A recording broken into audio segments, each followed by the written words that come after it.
Ebbanga libadde ddene since 1986 okuva General Yoweri Kaguta Museveni we yajja mu buyinza.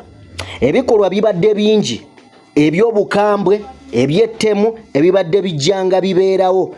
Oboolyawo nga tebivaayo eri ensi kubiraba na bitegeera. Okutuuka jjo ly'abalamu, Robert Kyagulanyi Ssentamu, known as Bobi Wine, wazze mu by'obufuzi.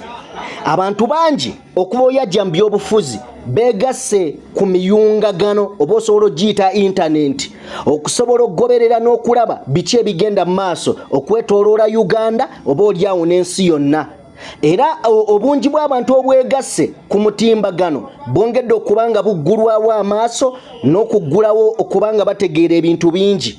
Ebimu ku ebyo bibagenze mu maaso n'okuba nga bategeera byebyo ebibadde bibikkibwa regime emabega nga ne bwe beegenze mu mawanga g'abakyeruppe esiigayo ekifaananyi ekirungi yet nga waneewaka ekolawo bikyamu. Ampuliriza gwe wenna gy'osinzira okuba nga otugoberera, weebale nnyo, weebalire ddala. Omukutu oli ku DPTV Uganda, and of course mbeera Sajjime abeerawo okuba nga mbatuusako ebintu eby'enjawulo. Olunaku olwaleero asiri munda mu studio, ndi bweru waayo, wabula ngambye oba olyawo ino information nteekeddwa okuba nga ndisharinga nammwe abangoberera. Ampuliriza, wetwogerera olunaku olwaleero nga General Yoweri Kaguta Museveni ebbanga ery'emyaka 37 gy'amaze ng'ali mu buyinza bw'eggwanga Uganda, ebintu bingi mu bbanga lya myaka nga 10 ebituuseewo oba olyawo nga teyabisuubira. Ebimu ku bintu ebituuseewo teyamanya nti oba olyawo walivaayo omuvubuka omuto agenda okujja afuuka akayinja mu ngatto. Wetwogerera olunaku olwaleero tubadde nga tuwulira era nga tugereesa bigereese nti General Museveni essaawa yonna atwalibwa mu ICC, International Criminal Court. Wabula mpuliriza, okusinziira ku bannamateeka ba Robert Kyagulanyi Ssentamu, olunaku lwabadde lwajjo baavuddeyo ne bakakasa nti kyonna kye kiri bagenda kubeera nga bateeka General Museveni mu ICC. Nkuleetedde akatambi akagenda okuba nga kakwewuunyisa nti ne wetwogerera nga baamala dde okuteeka sanctions ku bantu nga General Kale Kayihura, abantu nga Abel Kandiho abazze batulugunya bannayuganda mu ntulugunya ey'enjawulo, bamaze dde okuba nga batuuka mu ICC. Era njagala mbe nga nkuwa akatambi kano munnayuganda osobole okuba nga okalabako ebikolwa ebizze bibeerawo, tusobodde okuba nga tubikuŋŋaanya ne tubikuteera mu katambi kano, then gye kakomekkerera ogenda laba abasajja abayimiridde mu kulaba ng'oba olyawo General Yoweri Tibahabulwa Kaguta Museveni avunaanibwa ebikolwa ebyo byazaatuusa ku bannayuganda. Kinajjukirwa nti mu kalulu ka 2021 bingi ebibaddewo, okusomoozebwa kubadde kungi, naye oba olyawo kitegeerekeka nti General Museveni yali afunye challenge omupya gwe yali talinaako idea. Yali afunye omuvubuka aina population y'eggwanga Uganda, abavubuka nga bamuwulira bamukkiririzaamu, okusomoozebwa ne kujja kungi. Okusoomozebwa kwajja mu maaso ga General Museveni kwajja n'ebikolwa bingi omwali okuwamba, okutta. The country is lawless under military dictatorship and slowly sinking into anarchy. Once hailed as a freedom fighter and liberator, Museveni, who has been in power since 1986, turned into an autocratic leader bent on silencing the opposition, changing the constitution, and suppressing the media in order to maintain a firm grip on his power. This only confirms that Uganda, like some other countries in the region, is slowly degenerating into a failed state. Currently, uncertainty looms with regard to where the country is heading. Rampant corruption, nepotism, tribalism in virtually all government institutions continues unabated. The judiciary lost its sanctity, and the police brutality, human rights violations is at its peak. More often, police and the Uganda People's Defense Force, that is the army, are unleashed on peaceful demonstrations, on groups of individuals conducting political activities, so long as they subscribe to the opposition. But the same police and the army take their time showing up in the case of an emergency. Tear gas has been imported in large quantities while hospitals still lack beds, equipment, and necessary drugs, majority of the schools being in the worst state with poor remuneration, to mention but a few. There is total lack of tolerance for divergent views, especially from the opposition and civil rights groups. No freedom of association whatsoever. Whatever is happening in Uganda in the political sphere is clear proof that absolute power does indeed corrupt. It is a vivid example of how Museveni hate Ugandans, in particular the youth, out of fear of being ejected from the seat of power.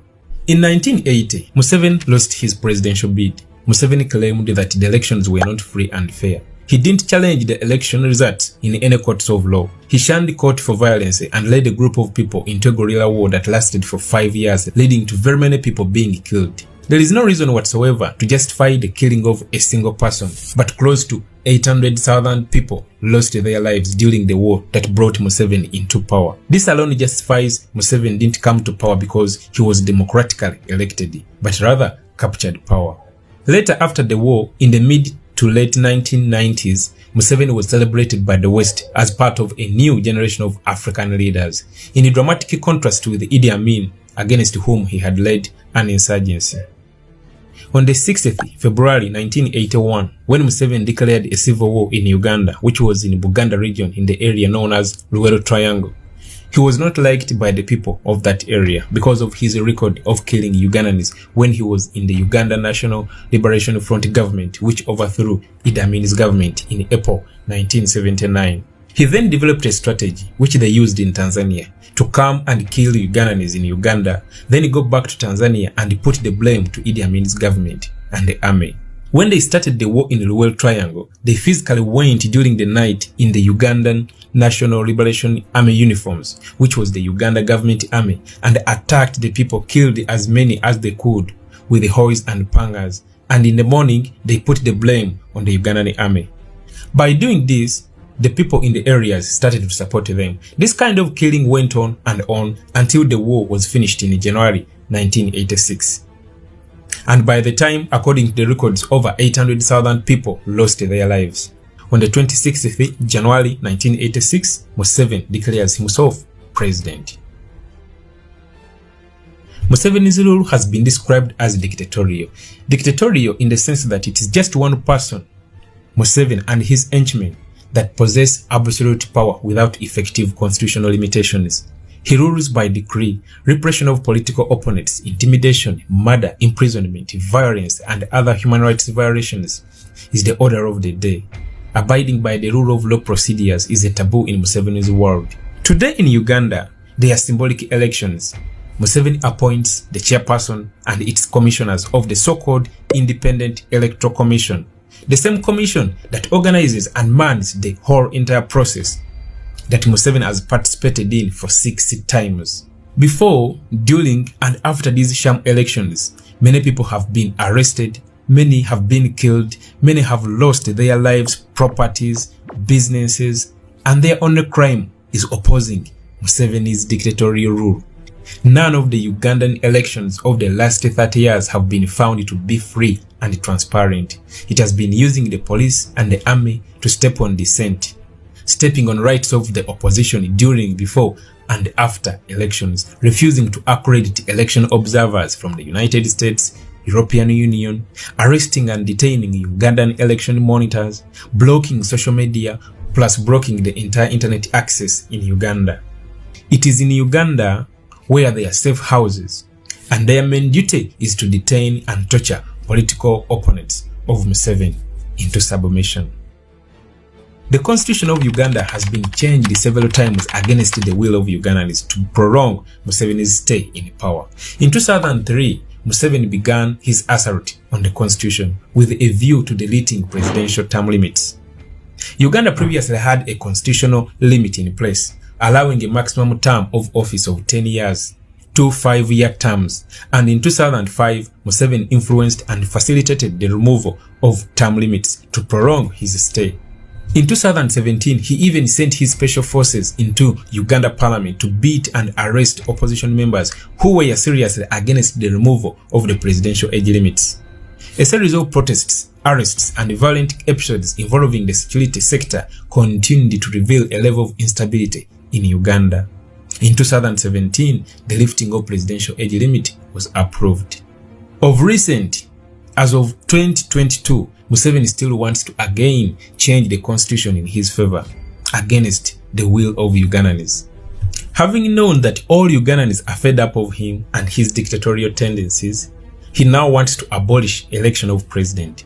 denying Ugandans their constitutional right to vote the president of their choice. The ongoing crackdown of a renowned pop singer and prominent government critic Robert Kyagulanyi, better known by his stage name Bobi Wine, on direct orders from the state is another clear indication of how far Museveni will go to impose his authoritarian leadership style. When it became clear that Bobi Wine, a singer, actor, businessman whose real name is Robert Kyagulanyi Ssentamu, is a serious threat to Museveni's rule, he became the latest Ugandan to face the wrath of the men in uniform on orders from the state. Serious crackdown intensified on him. Bobi Wine, whose influence draws huge crowds of Ugandans, especially young people, was brutally arrested during a colleague's by-election campaign in the northwestern town of Arua in 2018. An attempt on his life was made. It claimed the life of his driver, Yasin Kauma. Hundreds were arrested that day by Museveni security forces. He then faced treason charges that were later dropped. On the campaign trail of the recent sham elections of 2021, the police arrested, tear-gassed and shot at him several times with an attempt to prevent him from meeting the people, and of course an attempt to finish his life. On several occasions, his campaign teams, including all his security, media and personal assistants, would be arrested. On the 30th of December 2020, his team was again arrested and spent more than 6 months in prison for simply associating with him, for simply supporting change. During 2 days of protests in November 2020 following Bobi Wine's arrest, more than 150 people were killed, many of them shot by security forces that were deployed specifically to carry out the task, as Museveni confirmed. Since then, more crackdown on dissent has intensified, with the rampant house arrests of Bobi Wine, kidnapping of Bobi Wine supporters. Many of them up to now are still in various detention centers and some nowhere to be seen. Through his 35 years in charge, Museveni has come to sit at the apex of power where he is in total control. He has also managed to reinvent himself. Whereas he was once the political upstart in his early 40s, anyone taking on that role now risks incurring his considerable wrath. The good news is that millions of Ugandans, both in Uganda and abroad, have continued to oppose the Museveni dictatorship plus all his atrocities. They have put up a consistent fight under the People Power movement. They have continued to put the international community under pressure to stop funding dictator Museveni, to stop funding the atrocities it commits to innocent Ugandans, have continued to be assertive and against this Museveni dictatorship. Continue to expand that. Mr. Pop, a lot's been discussed already. Uganda's frustrating to me because there are just a lot of human rights issues that are really pressing.